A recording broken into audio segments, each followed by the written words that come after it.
Pick it up without looking at it. Just pick it, do it by feel. Pick it up and see how you hold it. Okay. Aim the dart at my head. Aim the dart straight at the camera.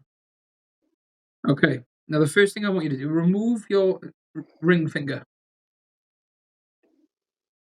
All right. Okay. So now remove the middle finger.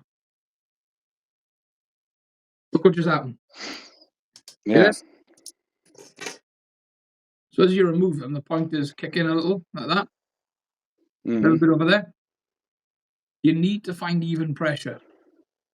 And this is really important in terms of being comfortable, but also in terms of the dart flying straight. So if you feel like you're fighting it in your hand, this could be one of the reasons as to why. Yeah. You need to get even pressure with the index finger and thumb. Okay, so I want you to pick the dart up this time just with the index finger and thumb and try to get it straight. I want you to adjust your hand, adjust it so it might go slightly further down the thumb, up the thumb, little tiny micro movements just until it feels like it's straight. It's sitting in your hand, like you could throw it. Good. Now sit the other fingers gentle. Really, really gently. Put them back on without pushing the gut against it. Yeah, see how the thumb wants to move in? Like I have it still wants to do that. sitting here. Yeah. Now this is the problem, okay?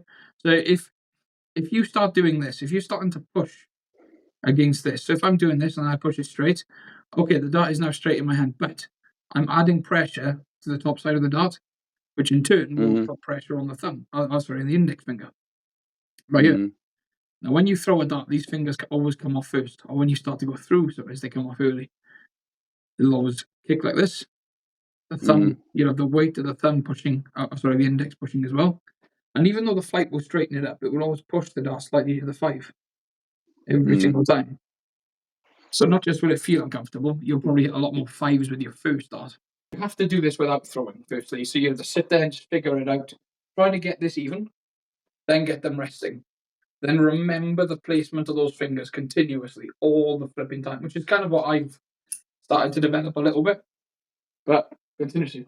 Once you've figured out where the fingers are going to be placed, think about how it feels. Put the dart down and don't look at it. Feel for it. Pick it up. Feel for it. Pick it up. And then just make sure it's still sitting the same. Every single time. Feel for it. Pick it up. But you do that away from the oki. Then when you get to the oki, you have to implement it as part of the pre-shot. And breathe in. Step in.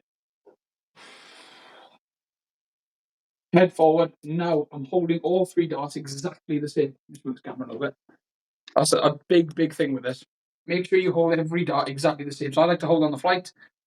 Some people like to hold on the point, but hold them the same. I like to hold the flight so that I make contact in the same place as best I can.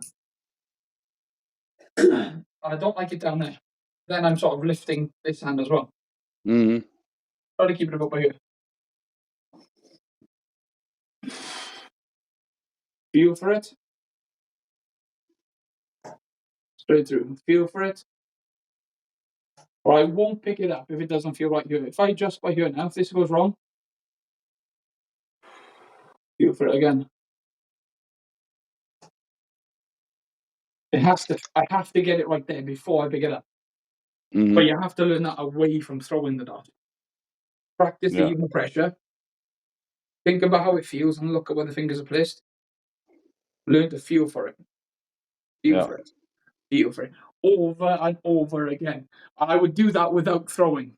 Because if you try to teach yourself the feel whilst actively trying to hit something, it's never going to sink in. That's way too much. That's way too much. You've got to stay relaxed and calm with it. So I would literally do that at my desk. Yeah. Then come to the board. Hold them the same. Feel for it. Treble 20. Treble 20. Treble 20. Yeah. I'm left-handed. Yeah. Took me 3 years to the board, my left. Yeah. Not too bad. But that's how I learned to do it with my left. Right. Yeah.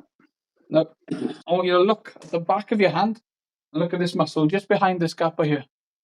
And just nod it forward a couple of times. Keep the same shape of your hand and just nod that gap forward so this gap doesn't change. Yeah. Keep this backwards and forwards, just with the wrist, not with the arm. Just the wrist. Yeah? Continuously. If you're feeling burning on the back of your hand pretty quickly, you're not used to using those muscles, and that's the muscle you need to be keeping that dart straight.